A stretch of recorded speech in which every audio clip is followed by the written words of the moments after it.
magic all over with swords in its hands and fire What? in its spells and I What? mean, I was trying to find like a funny little riddle that would combine all the things. Hey guys, welcome back to the Arcane Why? Archive. Ed, why are you doing cold opens? We're doing a little bit of a MetaTalks here for you today. We're back with Oh, another, as we promised you guys, a subclass discussion for the next four subclasses in the new book, Heroes of the Forgotten Realms, or Faerun, or whatever the fuck it's called. Uh, actually, Actually, I'm sorry. It is, yeah. But yeah, we still have four other subclasses that they have introduced for this new book that we wanted to go over that are still really cool and awesome and fun. One of which you guys, I'm sure, will be rather familiar with because they made very little changes, I believe, to it. And technically, I think the other one as well. Like two of them are basically like the same subclasses of previous subclasses, and they maybe like made like slight little tweaks and augmentations here, but they're actually literally still called the exact same thing. And the reason they probably didn't make any real tweaks or augments is because, well, they're pretty good and badass and fun already. So there's not really much they could do or change. But people love them so much they started to make them canonical for the new edition. You know what I'm saying? That being the case, as always, if you like what we're doing here at the archive, please do be sure to, like and comment the video down below, right down there. It helps us out great. We'd love to hear your thoughts and opinions on like all of these new subclasses or any other like subjects and topics that you guys want us to cover. Be sure to like, subscribe, share the video, hit that notification bell so you never miss all the stuff that we'll be posting and putting out. And with that out of the way, as always, thank you all so much. We love and appreciate you guys. Let's just go ahead and dive right back down in here, shall we?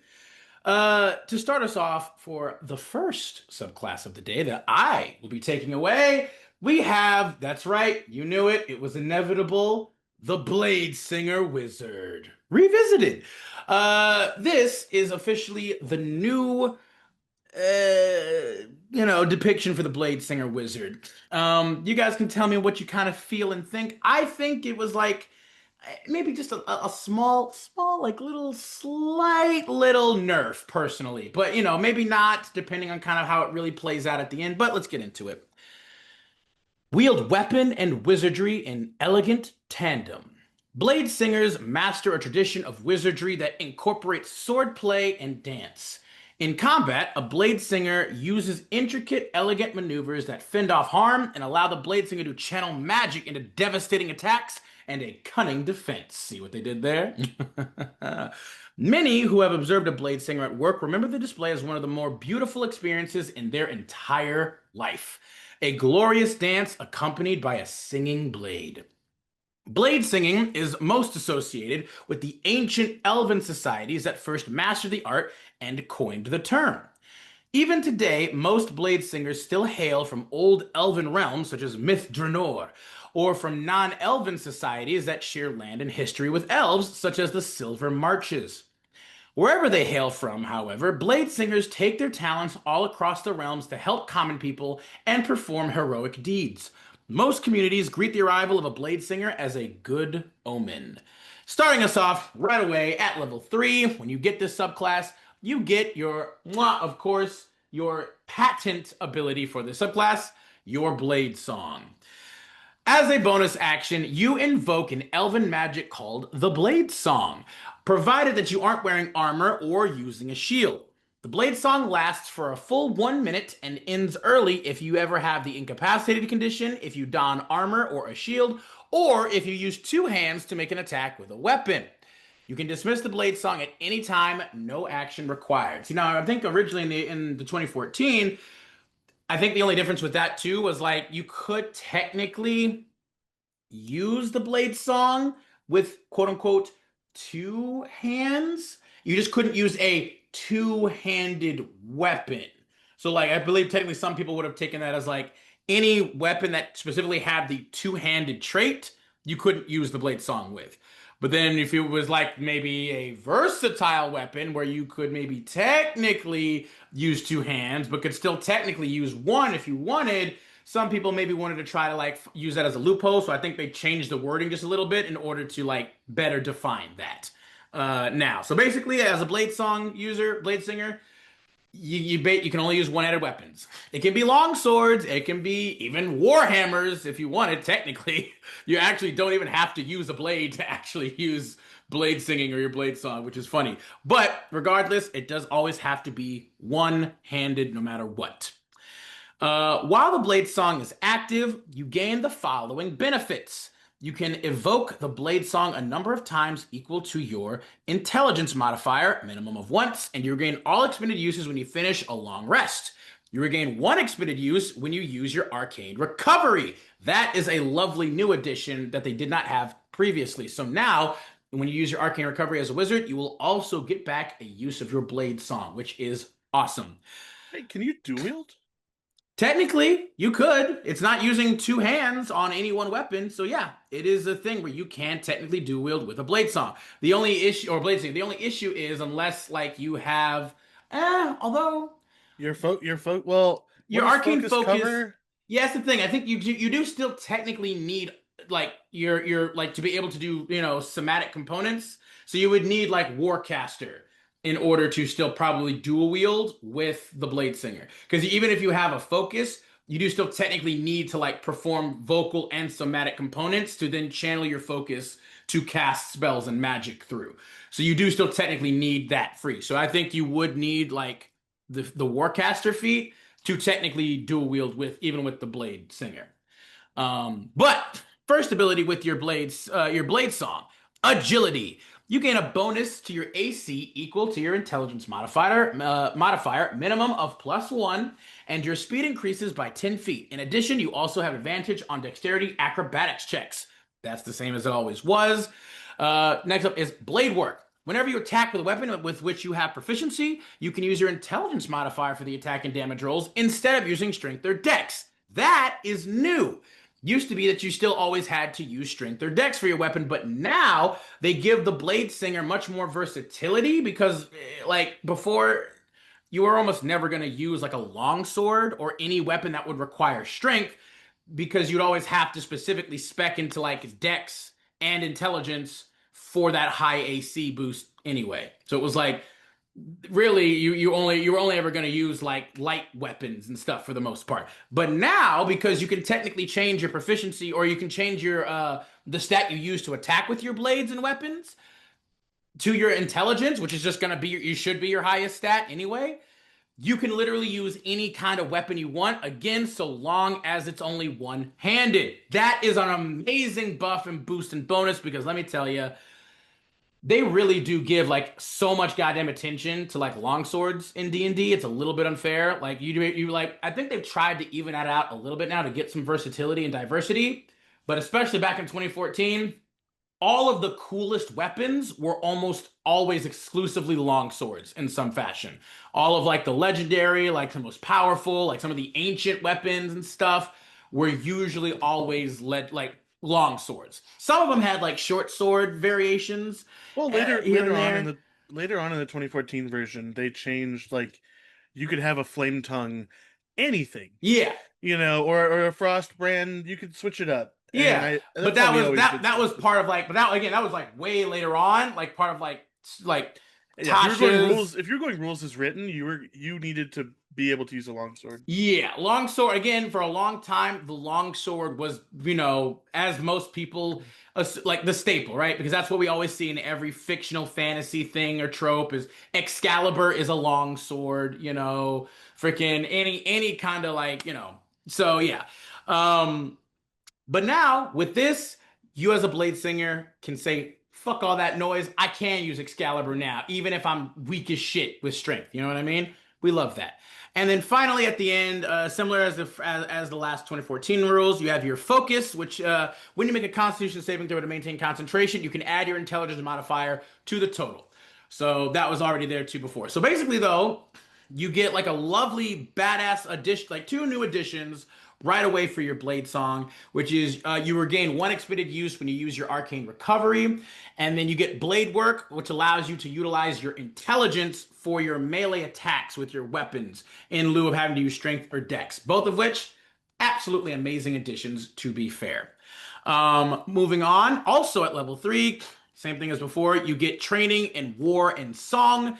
You gain proficiency with all melee martial weapons that don't have the two-handed or heavy property, which I don't think you necessarily got before. I think you chose specifically like what like weapons that you could have proficiency with, but now you just get proficiency with all melee martial weapons.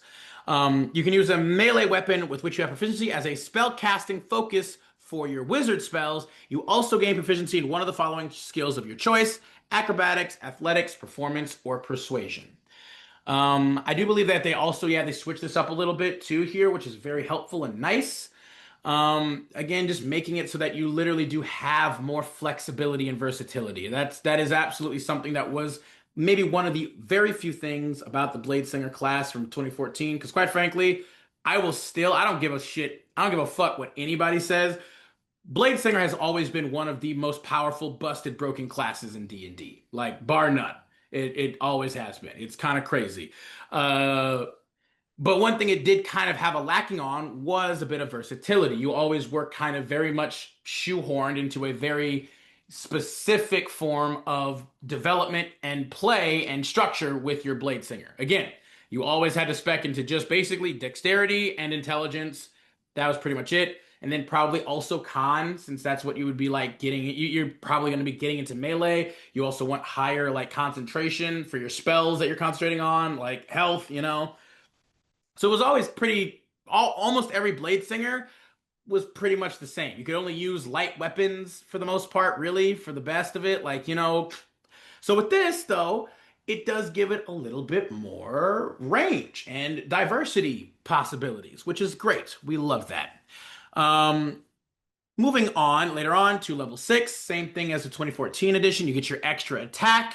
So you get extra attack at level 6 instead of level 5, because at level 5 you get access to third level spells as a wizard. But then you also do get your extra attack, which is still great at level 6. You can attack twice instead of once whenever you take the attack action. Moreover, you can also cast one of your wizard cantrips that has a casting time of an action in place of one of those attacks.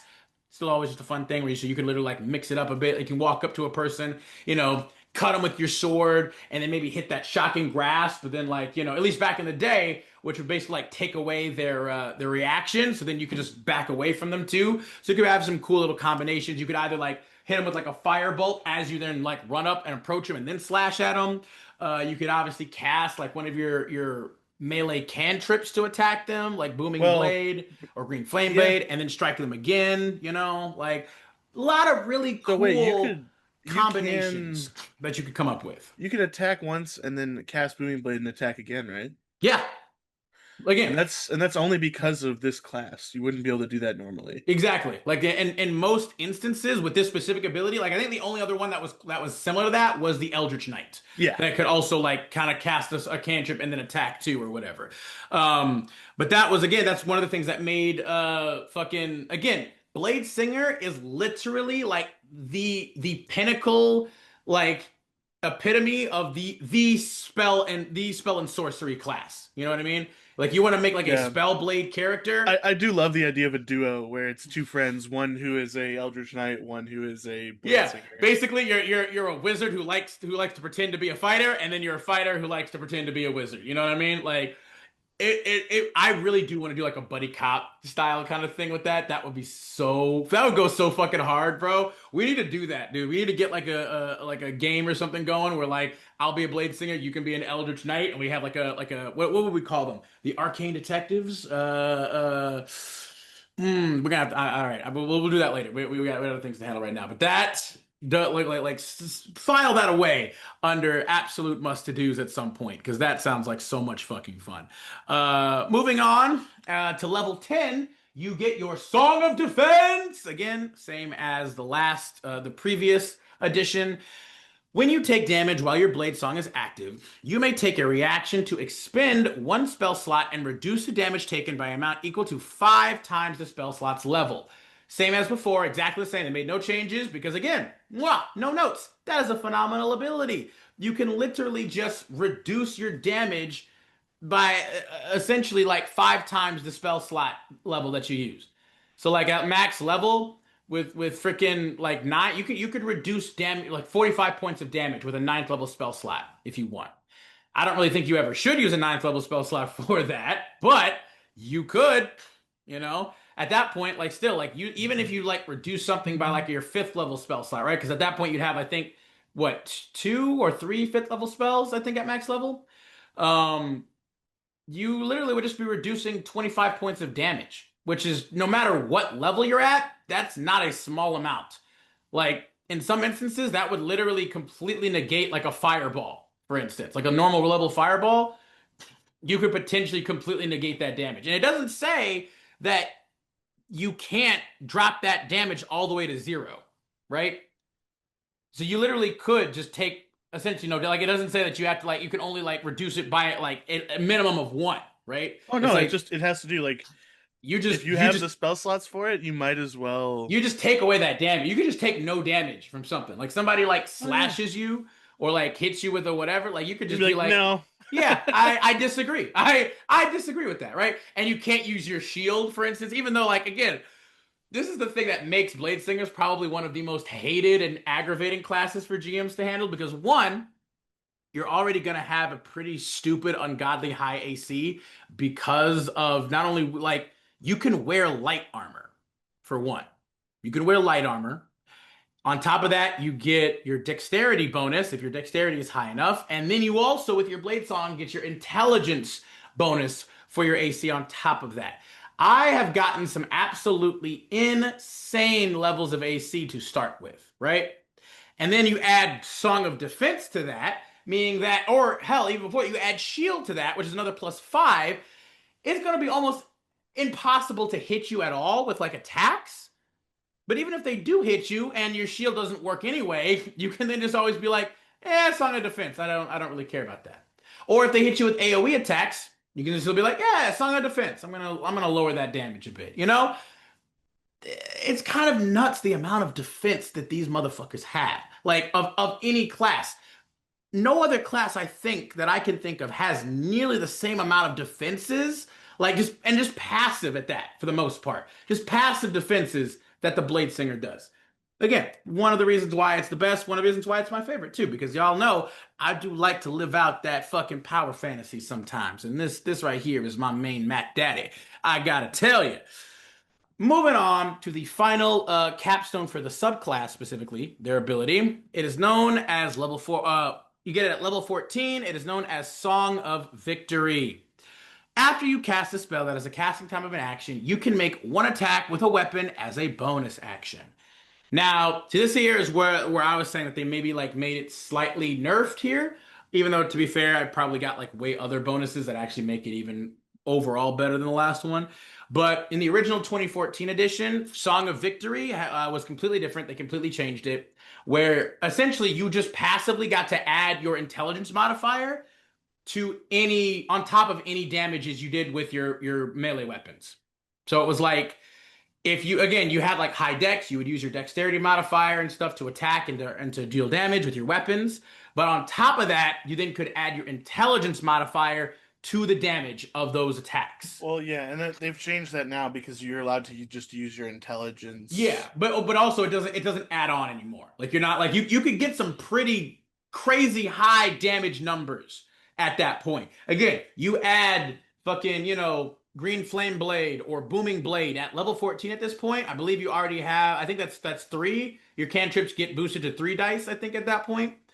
Um and so like yeah, I think it should be 3 dice at this point. So you would have like if you especially at level 14, if you had a good weapon, like a good sword or a good weapon or whatever, you're probably doing like, at least freaking like, 2d6 plus freaking like 3d8 plus I mean, no, you're getting it done. That's yeah, for your sure. your dex mod plus your intelligence mod, which again at level 14 should both be freaking high. Like it can get kind of fucking nutter butters. I'm not even kidding. So I don't necessarily I understand why they maybe switched it up. And here you still technically get a little bit more versatility, right? They took away just pure outright damage for a little bit more flexibility and versatility where now you can still technically attack, right? You could use your action to cast like a big ass spell, like a fireball, and then still move in and then use your bonus action to attack somebody if you wanted to. Well, yeah, Right? kill whoever's left. Yeah, if they survive, you know what I mean? So this does give it a little bit more, which is nice. Um, and it gives you a little bit extra, yeah, just kind of options for your bonus action stuff too. Which obviously at this level, you probably have a decent amount of options for your bonus action, but a little bit more doesn't hurt. You know what I mean? And that overall, though, is the totality of the quote unquote new BladeSinger. As I said, overall, like I was joking slightly at the beginning when I said I felt like they nerfed it because they didn't actually. They actually just it wasn't like an upward or downwards thing. It was almost literally like kind of like a sideways shift just slightly, where they just gave the class a little bit more versatility and maybe like took away some of its just streamline or straightforward streamlined like damage. But now you also just have like much more creative things you can do with the class now. Blade Singers can potentially look way different from each other at this point. You can have a Blade Singer who now uses freaking like a warhammer if you wanted, right? They could technically still use a warhammer because a warhammer is still one-handed, so they could do shit like that. You could have a blade singer who utilizes, yeah, like dual wield, like technically like two daggers if they wanted to. I You mean, know they what I won't mean? because you still need your other hand, Yeah, unfortunately. yeah. So I mean, like, well, again, unless of course you have warcaster, and then Yeah, like I mean, so that would take 2 feats. You need dual wielder and warcaster. It's just not. well, not no, not with daggers. You wouldn't like if you have light. Well, you just wouldn't do that. You wouldn't add your Yeah, your modifier is the only thing, and that's okay. Again, it's still you could technically get that later on if you wanted to. Um, but yeah, like it's like you just it gives you more. Again, obviously it would be more for the flavor than anything. You know what I mean? Um, but overall, like yeah, it gives you a lot more versatility and options to make them look different, which is cool. Because before, yeah, a lot of Blade Singers would basically kind of just be the exact same character for the most part.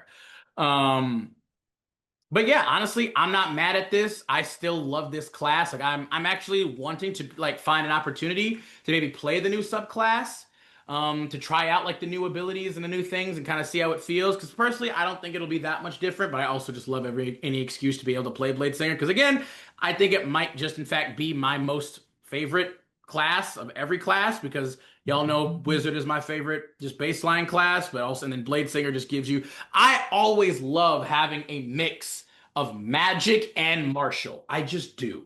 And no class I think does it better than the Blade Singer. And it's just one class at that. You don't have to like you don't have to multi-class. You don't have to dip, you don't have to sacrifice basically anything to do it. Like it's just there. And I think it does it quote unquote technically the best out of everybody. And that's why, yeah, my favorite all-time archetype is like a sword and sorcery character. And so Blade Singer fits that perfect, which is why I think it's probably my all-time favorite. But that being the case, that is in fact the totality of the new 2024 Heroes of the Forgotten Realms Blade Singer Revisited. Let's go ahead and move on to our next subclass, which is brand new, brand spanking new. Sammy, go ahead and take it, my friend. Yeah, it's the SpellFire Sorcerer or SpellFire Sorcery. Ooh. Um, Oh, your yeah, innate I'm still. power. Oh, okay. Should I continue? Yeah, sorry, I just had to check on my cat for a second. Okay, He cool. was just making a weird sound. It's all good though. As cats do. Yes, continue. Your innate power stems from the source of magic itself, the weave. The connection manifests as a rare ability known as Spellfire, and you surge with radiant bursts of this raw magic. Your talent with Spellfire allows you to heal allies, sear enemies, and absorb powerful spells. Ooh. Wielders with Spellfire tend to have a penchant for wandering. Many travel between cosmopolitan settlements, such as those along the Sword Coast, and wield their magic in service of the common good.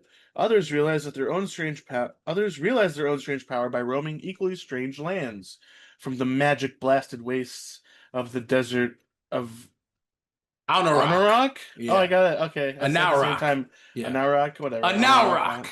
to the god-touched winds of the old empires. Wherever they go in the realms, Spellfire sorcerers are courted by factions with interest in the arcane arts, such as the Harpers, Cult of the Dragon, and Red Wizards. Um, just a quick tangent. Uh, I kind of love this. Very much so. They added feats and like origin feats for the different players in the Sword Coast. So you can take a Harper Initiate Really? feat. It gives you like Thieves Cant, and like That's cool. I I like liked it a that. lot. It made me Yeah. feel like you could be whatever class you wanted, and as long as you had interest in the Harpers in some way and you had a contact with them, you would Yeah. get something that helps. Yeah, it's just And something that's I part of the factions, which again gives you a little bit more like flavor, and I would at least hope it inspires a little bit more connection and immersion in the world. Like obviously, it would be very like, you know, specific to the Forgotten Realms and to the Sword Coast with those particular factions or Oh, whatever, but maybe. I think you But could argue like you could I be like, agree.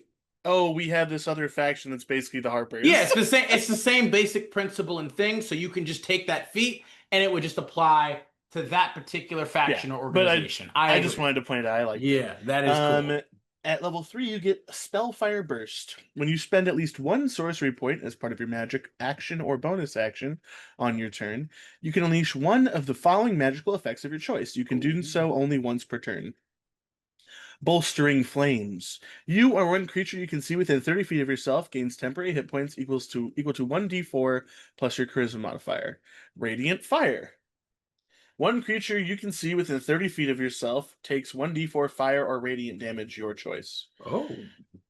I think the temp hit points are better here, but I mean, it depends. Like sometimes, like the tip hit points probably aren't going to be super high. I Like, guess it's literally every time you use a sorcery point, it's an extra d4 of damage for free. yeah, that's what I mean. Like, I feel like the extra damage ain't nothing to sneeze at either because it's just a No. straight 1D and then radiant damage. Like, if you always like, there are very few things in the game that are ever going to be resistant or immune to radiant damage. You know what I mean? So, Yeah. like most things that you'll be fighting anyway will not be. Yeah. Unless of course you're evil, but then even that is still rare. Only really Celestials have resistance to I think radiant damage. Celestials are the only ones that are Like, going to have resistance to both. yeah, like so that would be the only real thing of like, you might have a bit of an issue there. But other than that, like, yeah, this shit is No, it's like good. It's good. it's pretty decent, especially for a level 3 spell, like for a level 3 ability. Yeah. There's just no reason not to use that throughout your entire career. So Oh, like, yeah. And then their signatures or their Spellfire spells. Um, you always have these prepared. Cure shit. at third level sorcerer, cure wounds, guiding bolt, lesser restoration, and scorching ray. God All good damn, that's spells. stacked right off the All good spells. bat. Fifth level, aura of vitality and dispel magic. Yeah, Dispel magic's always good to have on hand. yes, sir. Aura of vitality is an interesting one. It's okay. It's not the best. I don't want to become the target.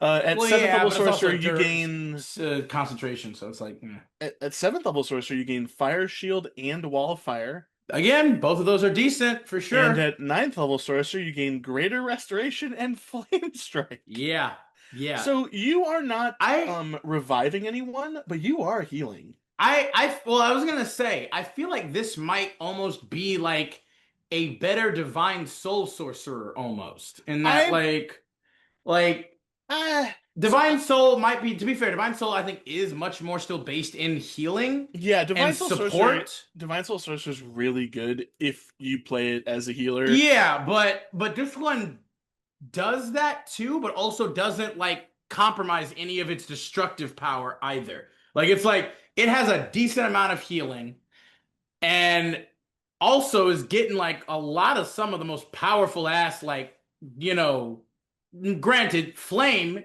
themed attacks and spells, but again, who doesn't love a fucking good flame themed like character? Like there are so many things that are straight up flame themed. This shit right here just seems like they are literally like a righteous divine flaming angel or something. Which is again pretty fucking badass, I'm not gonna lie. Yeah, it's I don't know. I like this so far. I'm feeling it. I'm You feeling know, it. you get yourself to level 6, you always have counterspell prepared. Yep, Now, that's additionally, Whenever a target fails the saving throw against a counter spell you cast, you regain 1d4 sorcery points. So that's its level 6 ability known as Absorb Spells. So Yeah, and you counterspell has been changed. it has. So it's now basically the target has to make a saving throw against you instead of you making an ability check to stop it.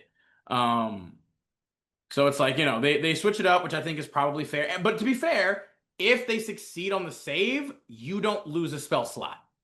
So there is that trade-off too now, where it's like you wouldn't technically be wasting your spell if you try it. And then like they also at least have the ability themselves to like succeed. You know what I mean? Because obviously before with counterspell, one of the things that people hated was like, oh yeah, you can like get advantage if you have certain things to get advantage on, and then you couldn't stop them basically unless you had counterspell, right? You couldn't resist it or anything unless you had counterspell. Now it allows you to actively do things to try to resist the effect without somebody else having to cast counterspell or you having to cast counterspell back, and it becomes a whole Yeah, counterspell back and forth so thing. here's the other issue. Um, the spell slot's not expended Yeah. for them, which means they can just use it again the next round. Yes. So I think they've nerfed counterspell in a way. Again, yes, they have, but they've But also it's not a bad thing because it no. means that if your counterspell as a player, or if you counterspell the DM, you're basically just pushing everything back a turn, which can give people the opportunity to Yes. change the way things work. Yeah, and not just that though, but like say for instance, you don't know what spells your enemy has and he's about to cast like a heavy one, you would then that would 100% give your team at least one round to like reorganize and like try to figure out a way to counter it or stop it. So yeah, excuse me, I misspoke then before. It's not that if you fail, if they succeed the counter spell, um that you get your spell slot back. It's that if they fail the counter spell, their spell slot isn't wasted. So that's what it was. Excuse me. So if you cast counter spell, you'll always lose that spell slot regardless. But that does again just give you a bit of time to be like, hey, like Sammy said, it literally is just kind of like a hold on a second kind of thing, right? It doesn't stop them from doing it again potentially, but you at least get an idea of like, okay, this is what they're gonna do now. You see what they're casting, and you're like, yeah, no, we're gonna stop that for a turn. Or keep stopping it if you have enough spell slots and they keep failing.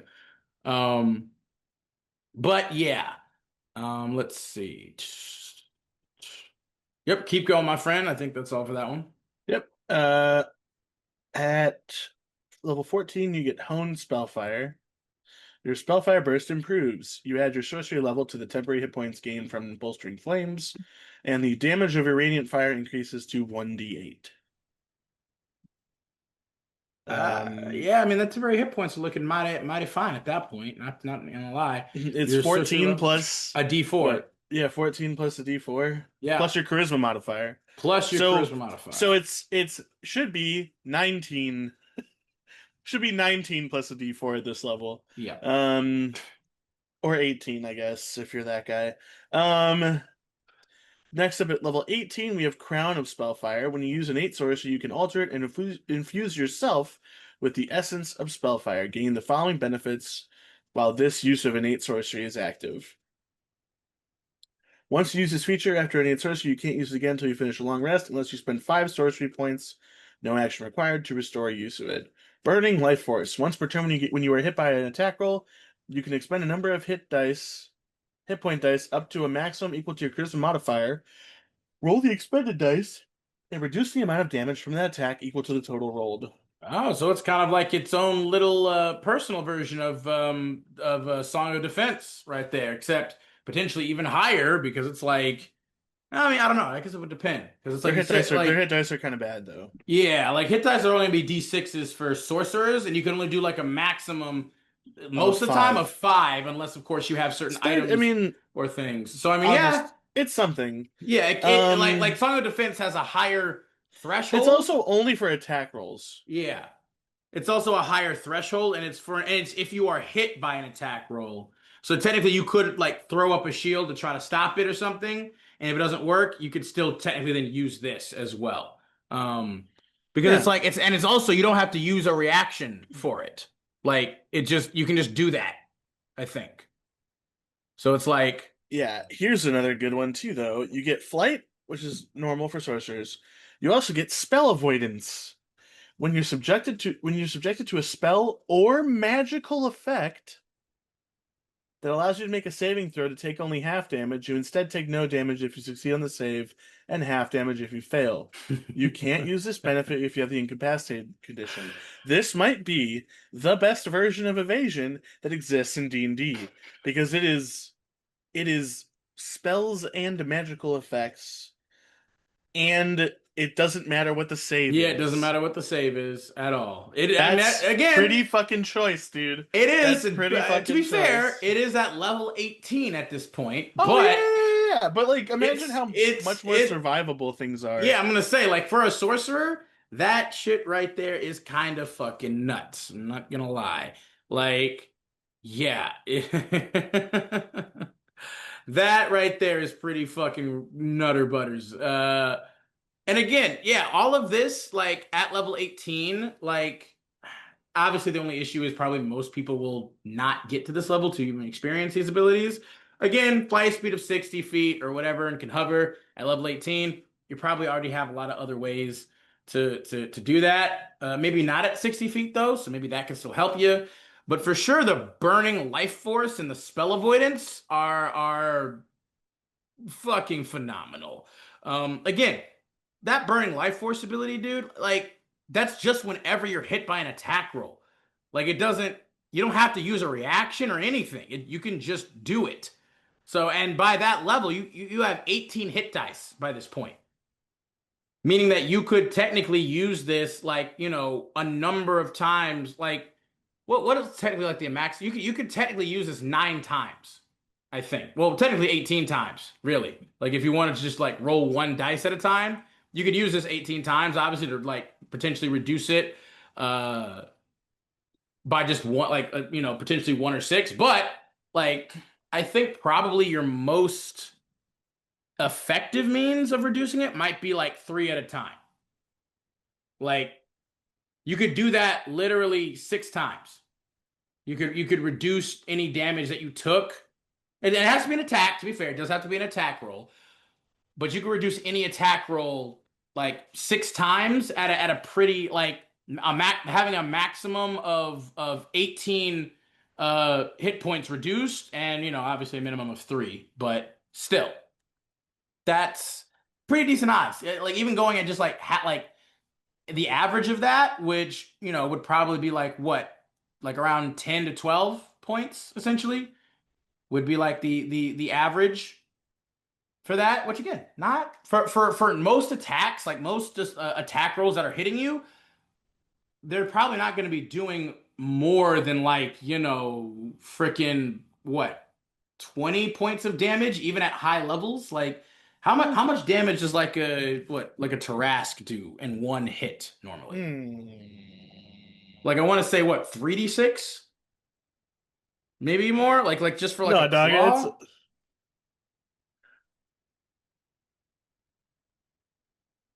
Hang no, on, my it's thing's definitely updating its sources. it's gotta be more than that. I don't think so. Like I feel like monsters, Tarask.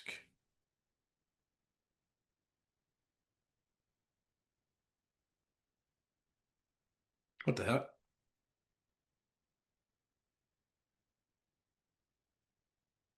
There it is. For actions. Okay, no, yeah, my bad. I'm completely wrong. It's 40, 12 plus 10 piercing damage. But An average of the 36. yeah, average of 36. So again, though, technically 18 would still be half. Like if you could roll like max on that reduction, you would still be having that damage at highest, at max. Um which so again, not too bad. Obviously, that's a Tarask. That's literally one of the highest challenge rating monsters in the monster manual. You know what I mean? Uh so and even against that, it's like that's not too shabby. Let's see like what about an ancient dragon? Yeah, so like ancient black dragon. Yeah.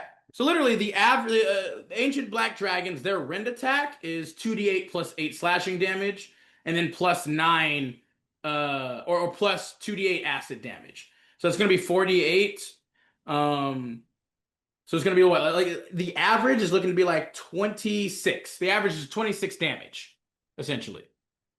So if you're again on average, like with your burning life force, if you're rolling like again three d sixes on average, getting like 10 to 12, that's still almost half. Like you're still almost like again on average having that damage, and you could technically do that on any hit that hits you. Again, you have a limited number of like hit dice that you can technically use, but you have 18 at this point. You know what I mean? So you could technically reduce, 18 hits worth, but I don't know. Again, I'm not doing all that quick statistical math and shit right now. But point being, it's actually pretty decent at high levels fighting the creatures that you're probably going to be fighting at that level. It ain't nothing to sneeze at. Yeah, and it depends Um, like how many creatures are really targeting you. That's absolutely true too. Because as this type of sorcerer, you're most likely going to try to be, out of their line of direct sight and attack if you can probably help it. Uh, and probably also just providing a lot of support for your friends, but doing massive amounts of freaking damage, quite frankly. And it's also not even including your bolstering flames, which give you temporary hit points whenever you use, your sorcery points. And then on top of that, you get absorb spells, which every single time, if you can counter any kind of spell and they fail, you regain 1d4 sorcery points back. Like, so yeah, That's pretty good. it really is. I mean, obviously, to be fair, absorb spells is exceedingly like situational.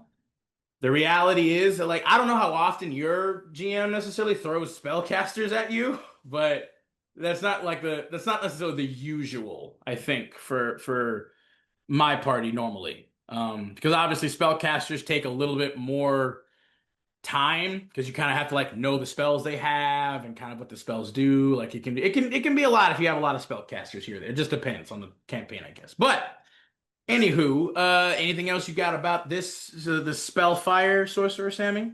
No, I really like it though. It looks pretty badass. Like I'm not gonna lie. Like even as the resident, like at least I am officially the reformed sorcerer hater. I'm still very much the hater of the 2014 edition sorcerer, but 2024 sorcerer, honestly, they can get it. 2024 sorcerer, you can get it, bro. You can get it. I fuck with you. I hella fuck with you, and that works. I like it.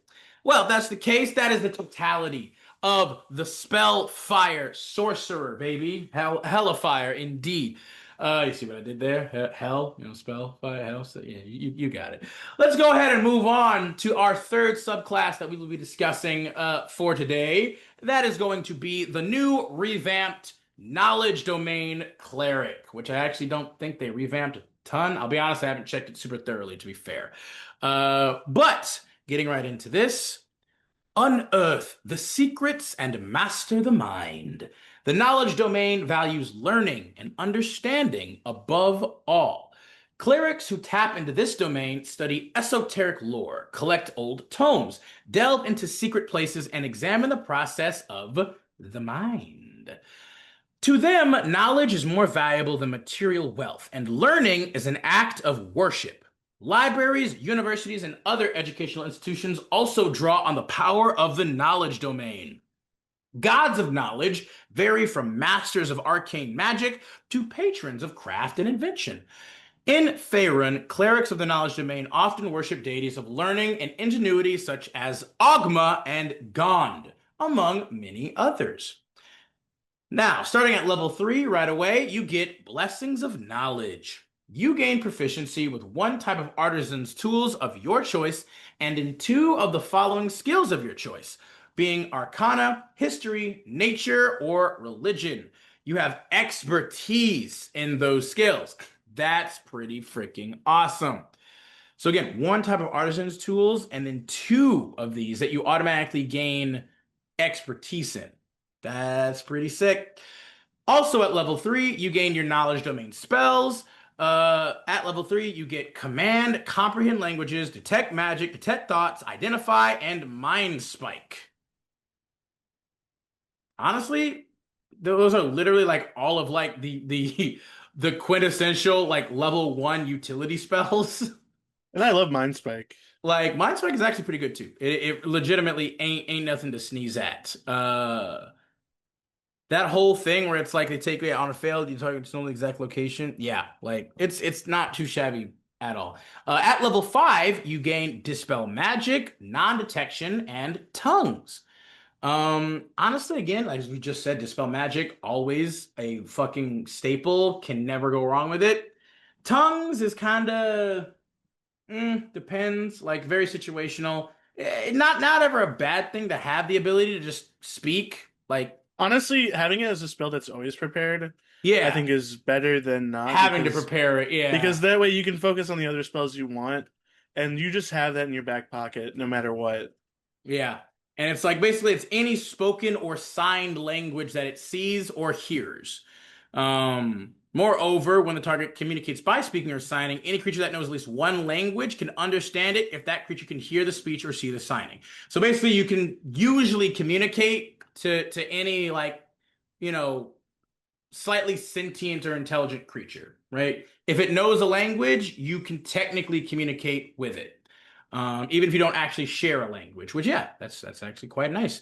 At level 7, you get Arcane Eye and Banishment and Confusion.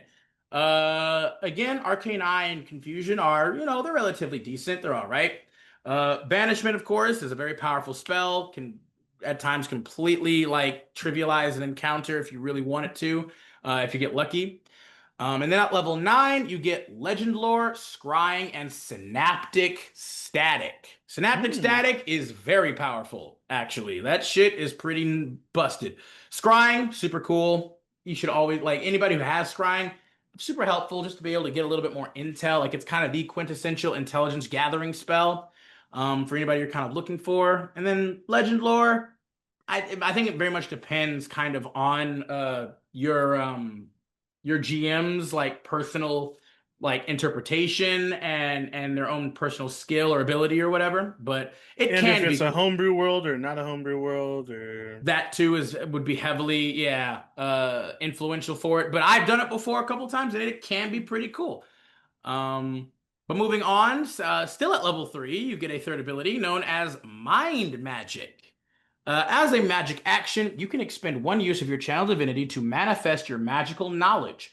Choose one spell from the divination school on the knowledge domain spells table that you have prepared. As part of that action, you cast that spell without expending a spell slot or needing material components. Yeah, I honestly not bad. Like again, to be fair, it does have to be from the divination school. Um, of like your domain spells, I think. So like, but you could technically so you could do Mind Spike, you could do Tongues, you could do Arcane Eye, you could do Legend Lore, or you could do Scrying. Actually, I'm sorry. You could do Comprehend Languages, Detect Magic, Detect Thoughts, Identify, and Mind Spike. And then Arcane Eye, Tongues, and Legend Lore and Scrying. So like that basically allows you to use your channel divinity instead of a spell slot to basically cast any of those spells without, uh, without using a spell slot or needing material components. So that it can be something. That could maybe help if you needed like I don't know.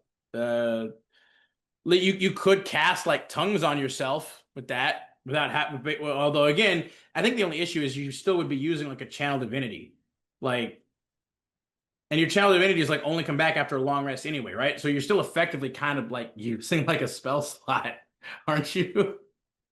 no, I mean, Like, I think it's either like if you don't want to use a spell slot at all because you're saving it for something specific, or you're out and you but need to cast something. I don't know. Yeah, I guess. But I think the issue is that they limited it to only divination school on the knowledge domain table of the spells that they prepared. So it's like I don't know, Yeah, like divination school on the knowledge domain spells table. So it's like it has to be it has to be these specifically that you get from knowledge domain. So it's only these one, two, three, four, five, six, seven, eight. And it's only these nine spells I think that you could technically do this with. And like none of them, I'm like, I don't think any of these you really want to do on like in like a last resort kind of like emergency situation. A lot of these are literally much more social situation slash role play centric kind of spells, except for like Mind Spike. Like Mind that's not Spike, is that a divination spell though? it is. Yeah, it counts. Oh, It is a divination spell because it technically allows you to like drive a psionic energy into the mind of one creature you can see, and then like basically like it allows you like know where they are. Like you know the target's location until the spell ends, and they can't become like invisible from you. It can't like be hidden from you at all. So like technically it would constitute as a divination spell. So that would be like the only one that might make sense. We're like, oh, I'm out of spell slots and I still need to like attack or something. All right, well, I'll use my Channel Divinity Mind Magic to hit him with a Mind Spike, I guess. But like the rest of these, it's like, yeah, a lot of them are like, yeah, I mean, maybe like the Tech Thoughts or something. Because I think technically, like, actually, I guess because clerics don't automatically like no class automatically gets ritual spells anymore, right? everyone can do ritual, I think. But it requires a feat now, right? No, wait, no, No, it no. doesn't. No, yeah, not all of them. So if that's the case, then yeah, like the cleric could still just always ritual class, comprehend languages, detect magic, or identify. Um, so I mean, those three are kind of also not necessarily really needed. Yeah, I don't think that one's all that great, to be honest. It's kind of meh. If they hadn't specifically limited it to just the divination schools, I would say it might be a bit better because then you could like cast synaptic static, which would be cool, but or banishment. But yeah. All right. Moving on.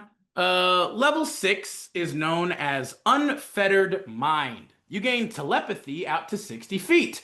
When you use this telepathy, you can simultaneously contact a number of creatures equal to your wisdom modifier, minimum of 1. Okay, that's helpful. Additionally, you gain proficiency in intelligence saving throws. If you already have this proficiency, you instead gain saving throw proficiency in one ability in which you lack it. I mean, that's not bad.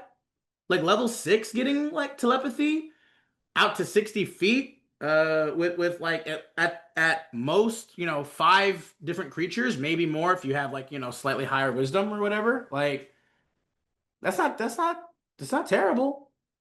Um One thing about telepathy also that I remember me and some of my friends and stuff that and the group that I'm with right now, like we were also on like again, telepathy isn't automatically like that you like create a psychic channel with them and then they can communicate back to you telepathically. Excuse me, right? Like Yeah. yeah, it's like unless I think the ability or the telepathy specifically states that, it's like it's not like a thing where you can be like, I'm speaking to you telepathically, and I'm creating a channel where I can then also read your thoughts back to my thoughts. Like the way I view it, again, like it's like I think it's like X-Men rules, where it's like well, unfortunately, most X-Men telepaths, like they can actively read minds, but then also project their thoughts. So it's like, but I think it's like the other way, where it's like if you're not a telepath, then you cannot communicate telepathically back, technically is how it normally works, unless it like the ability specifically state. Because I think like what the Psionic Rogue does that, right? Yeah, where they can all talk to you, but they can't talk to each other. Yeah, you can create like a psionic link, or like that's also why I think they have like the spell. What is it? Is it literally called like just psychic link? I think it's called. Oops. I think so. Psychic. No. Psionic link, maybe? Telepathic link. Yeah, that's it. I know it was something link. Telepathic link like is literally the thing, or telepathic bond. That's what it is. Um, is that no longer like, is that only a legacy spell now?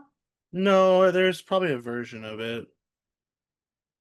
Oh, it's just called Rariest Telepathic Bond instead of it being like a normal. Because like back in the day, they had like the named spells, but then they also had like just like the the generic like it's still the same spell, but they just took away the name part of it so that I guess people might not have to like worry about. A lot of the named ones came after the generic titles. Yeah, so They were now released it's in later specifically books. called Rary's Telepathic Bond instead of it just also having the variant version of it just being just telepathic bond. That's like legacy, I guess. Either way, yeah, Rary's telepathic bond. You forge a telepathic link among up to 8 willing creatures of your choice within range, psychically linking each creature to all the others for the duration. So basically, that I think that's like the stipulation where unless telepathy specifically states that you create like a psychic link, it's literally just a one-way channel where it's like I'm telepathic, so I can talk to you or send my thoughts to you telepathically, but I'm not reading your mind, so I can't hear what you say back telepathically. Um, so still nice though. Again, if you need to communicate silently or whatever, like that's still helpful. And the intel proficiency and intelligence saves, like not a lot of things do intelligence saving throws or cause it, but I think and maybe in this new edition, like there are more creatures and monsters that technically make you do intelligence saves. But either way, moving on. Finally, you do not get another ability for this subclass until level 17, which is a little nuts, but I get it. Clerics are usually pretty stacked just in their baseline class. But level 17, your final ability you get from the subclass is Divine Foreknowledge. As a bonus action, you magically expand your mind to the future. For 1 hour, you have advantage on d20 tests. Once you use this feature, you can't use it again until you finish a long rest. You can also restore your use of this feature by expending a level 6 spell or higher. No action required.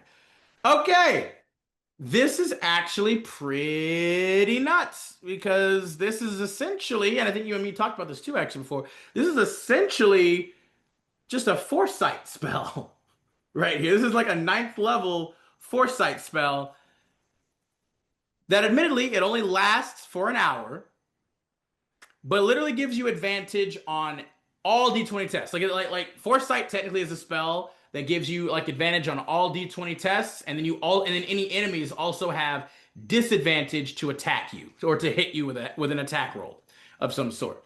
And it lasts for 8 hours, which is pretty awesome. So this is basically just kind of like a slightly watered down version of that that you can do as a bonus action. For 1 hour, you're just really good probably at everything that you do. Um, essentially.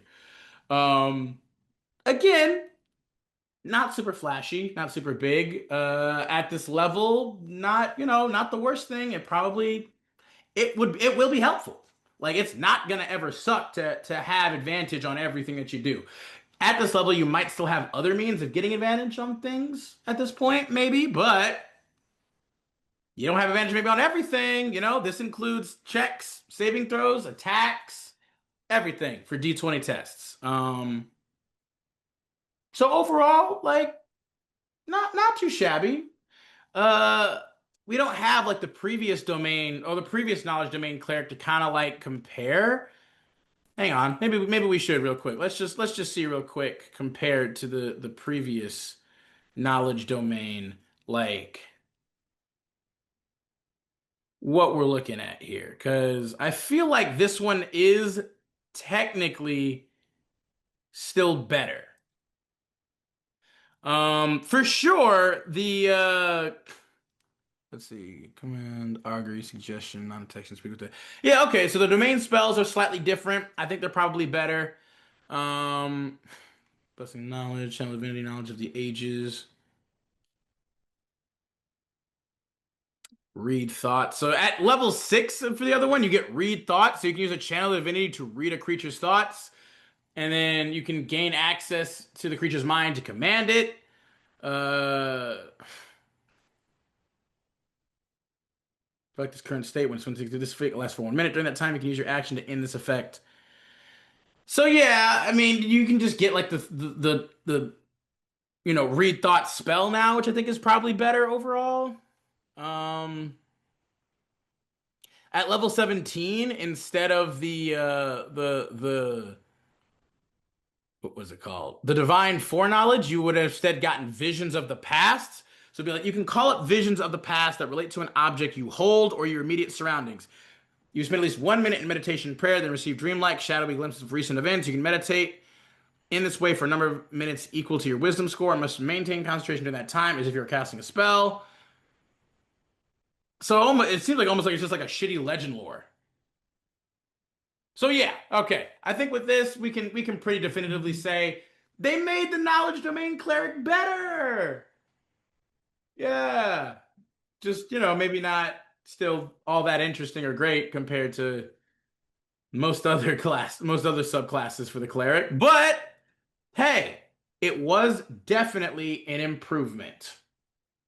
But I would choose. I do believe. I say that is the full totality of the knowledge domain cleric. So let's go ahead and move on to the last one we're going to talk about today. Go ahead, Sam. I have our last one, which is College of the Moon Bard. Brand new, y'all. It's brand new. It's brand spanking new, even. Brand spanking shiny Um, new. Look at it all sparkly and glittery on the moonlight there. Ooh. the So College of the pretty. Moon traces its origins to the ancient Druidic circles of the Moonshae Isles, who entrusted the first bards of this tradition with chronicling the stories of the islands and their people. Bards of this college draw from the Isles' fey magic and primal power of the Moonwells to bolster their allies, protect the natural world, and inspire their bardic works. Moon's inspiration at level 3, the primal and ever changing power of the moon flows through you, granting the following benefits. Inspired Eclipse. When you take a bonus action to give a creature a bardic inspiration die, you can have the invisible condition and teleport to an unoccupied space you can see as part of that bonus action. The invisibility lasts until the start of your next turn and ends immediately after you make an attack roll, deal damage, or cast a spell. Once per turn, when you restore hit points to a creature with a spell, you can expend a Bardic Inspiration die and increase the amount of hit points restored by a number equal to the roll of the Bardic Inspiration die. The creature's speed also increases by 10 until the end of its next turn. Not too shabby. Not too shabby. Also, level 3, you get Primal Lore. You learn one Druidic cantrip, and you learn Druidic and one Druid cantrip. It counts as a Bard spell for you, but doesn't count against the number of cantrips you know. Whenever you gain a Bard level, you can replace this cantrip with another cantrip of your choice from the Druid spell list. Additionally, choose one of the following skills: Animal Handling, Insight, Medicine, Nature, Perception, or Survival. You have proficiency in that skill. At level 6, you gain Blessing of the Moonlight. You always have the Moonbeam spell prepared. It's a When good you spell. cast, yep, when you cast Moonbeam, you can modify the spell so that you glow faintly while the spell is active. While glowing, you shed dim light out to 5 feet. Whenever a creature fails its saving throw against the effects of this moonbeam, another creature of your choice that you can see within 60 feet of yourself regains 2d4 hit points. Once you use this feature to modify a casting of Moonbeam, you can't use it again until you finish a long rest. Eventide's Splendor at level 14, you become suffused with the might of the moon, improving your moon's inspiration in the following ways. Shadow of the New Moon.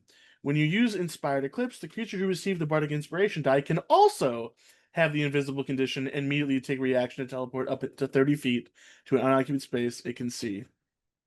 The creature remains invisible until the start of its next turn. Vibrance of the full moon. When you use lunar vitality, you can roll a 1d6 and use that number rolled in place of expending a bardic inspiration die. That's a good one. Yeah. I mean, not at all too shabby overall. Like it's not very flashy or like, I will explosive. I will say the vibrance of the full moon being no matter what, you can add a d6 to any healing spell you cast. Yeah. Keep in mind the bard it's a full caster and has other stuff. I like this though. If you want to be a more healy bard, more if you don't have a cleric on your team and you want to be the healer and you want to play bard instead of cleric or druid or paladin or another healing class. I think this is a really cool way to do that. No, agreed. It has definitely like some real interesting like this fly is getting on my nerves now. It has some like real I definitely like the flavor of it. Like obviously just having like anything like moon affiliated is always just pretty cool and badass and like sleek and shit. Um and this definitely gives like obviously like a real like especially if we're playing as we're playing through Baldur's Gate 3 like the whole Saluna kind of vibes obviously. But it's like, it definitely is cool that you get like a little bit like that inspired eclipse is already pretty badass and that like you give a friend or creature your bardic inspiration die and then as a accompaniment to that you can turn invisible and then teleport up to 30 feet as part of that whole thing and it lasts until the end or sorry to the start of your next turn to be fair. um but you basically are just there now. Like, and nobody would technically know because you teleport. You didn't move. You didn't run. Like, nobody would technically should be able to know where the fuck you went because you went. You said, "I got you, bud." Inspiration, invisible, and then you teleported. Like, there's not really any realistic way for them to be able to keep up with you like that. And then obviously, if you choose, um, see, if you choose instead to also heal, although technically speaking, you could, I think, use both of these in one turn, though maybe you want to use the Lune of Vitality first, obviously, because you'll become visible again if you cast a spell during your invisibility. But either way, like you can do both of these. Like once per turn when you restore hit points, like you can just expend another Bardic Inspiration die and increase the amount of hit points by equal to the amount of like so that's yeah and is also increased by 10 feet until the end of its turn. For Vibrance of the Moon, okay, so it's only in place of expending a Bardic Inspiration die. So you can just always get a D6. 'Cause I was gonna say, like, it'd be cool if you could either like replace it or even add it on top of your healing, or on top of the Bardic Inspiration die. But if it's just replaced, like it's okay. Like I wish that they would have made it like a that and or like an and or kind of a situation where if you wanted to add the d6 on top of your bardic inspiration die you could, that would be awesome. But if it's like, oh hey, you're basically out of bardic inspiration die or you want to save it for something else, you're like, well, you can just get this d6 too on top of that. So all around, what do you think, Sammy? Like now we've kind of talked, like that is in essence is the totality of the College of the Moon Bard.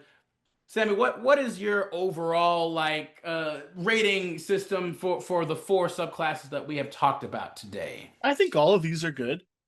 Um, some of them have kind of some middling abilities here or there, or, it's not like perfect. But I'd say like overall, this is definitely like at least an 8 out of 10 overall scale. Um, the Moon Bard is probably closer to like a 7, just in terms of kind of what extra stuff they get. Yeah, But at it the just same seems a time, little like lackluster at the same overall. time, a lot of the Bard subclasses are lackluster in like raw abilities, just because of what they offer as a class. True. Same Um, thing, obviously, for the cleric. Yeah. so I'd say I would say 7.5 for the Bard. I really like Spellfire Sorcerer. SpellFire Sorcerer looks badass as hell. It looks really good. Yeah, I would say similar. Like I would say like the College of the Moon Bard, I'd probably give like probably like a 6. I'm feeling like I feel like it's a bit above a 5, but I don't know if I give it quite 7 status. Like it's just there's not really a lot about it that makes me like particularly interested or excited to play it. It's like it's cool, it's interesting, I guess. Like, but it's also just like I feel like in terms of bards, there's a lot of other bards I'd probably prefer to play on like over it. Like this doesn't really seem to have much that really stands out to me, unfortunately. Um, Obviously, again, similar thing for the knowledge domain cleric. It's like it's okay. It's rather lackluster for most things. Especially given the fact that like at the early stages like a lot of it's like spells and abilities like level 3 you basically get 3 things at level 3 and then 1 thing at level 6 and then the last thing at level 17, so it's like again I'd probably give the knowledge domain similar thing, maybe like a 4 or 5, because I think there's just most other clerics, like cleric subclasses, would probably be much more interesting or fun to play. Unfortunately, this one isn't bad. It's just kind of like pretty meh. It's pretty meh. 100% SpellFire Sorcerer looks absolutely gas as fuck. Like, I would absolutely be down to play one of those. Like this does get me super excited to try this kind of sorcerer out. Which again, sorcerer of all things. Like I said, I had a really good time playing my other sorcerer. Yeah, your favorite class, Yeah, sorcerer. 100%. Obviously, bar none. Fucking tops everything else. Like this, but this sorcerer here is like this got some meat on its bones, ladies and gentlemen. This shit is like, I would love to see how this shit works out in actual practice. You know what I'm saying? Definitely would give it like a 7 or 8 out of 10, I think. And then obviously, last but certainly not least, my baby, my pride and joy, 10 out of 10. No real notes from me for this shit. The BladeSinger Wizard, come on, how could it be any lower than that? It's just perfection, mwah, incarnate, the absolute dominant apex epitome class. I don't care what you all say. It's amazing. It's great. I love you. I am not at all biased at all. This is completely and utterly an objective opinion that is just right, though. I would Utterly. argue not even any biases coming to mind. Yeah, absolutely not. Absolutely not. But that, in essence, is what we have for y'all today. If you stuck with us all the way to the end, we thank y'all so much. Let us know down below what your favorite subclass was of these four, which one that you guys might be most excited to play. If you can't think of like leaving any comments or anything else like that, obviously, again, subscribe and share the channel if you haven't already. Hit that notification bell, because why the hell wouldn't you? You guys are having so much fun here. We're kicking ass. We're taking names. You don't want to miss out on all the cool shit that we have going on here, you know? And with that being said, thank you guys so much. We appreciate it. We'll be sure to catch y'all next time when we dive back down into the archive. So long, y'all.